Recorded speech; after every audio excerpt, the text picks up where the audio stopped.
মানুহৰ শৰীৰৰ মাষ্টাৰ গ্ৰন্থি বুলি কোনটো গ্ৰন্থিক জনা যায়? যকৃত, স্নায়ু, পিটুইটাৰী আৰু পাইনেল।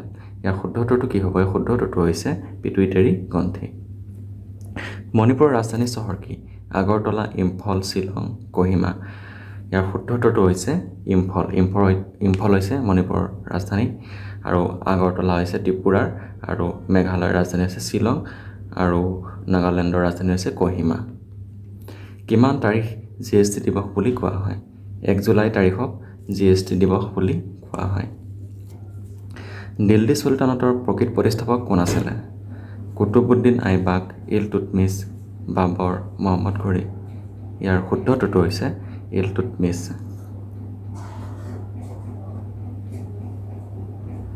ভাৰতৰ প্ৰথম চিনেমা নিৰ্মাতা কোন? দাদা চাহেব ফাল্কে, জ্যোতিপ্ৰসাদ আগৰৱালা, ষ্টিভেন স্পিলবাৰ্গ। এটাও নহয়। ইয়াৰ শুদ্ধ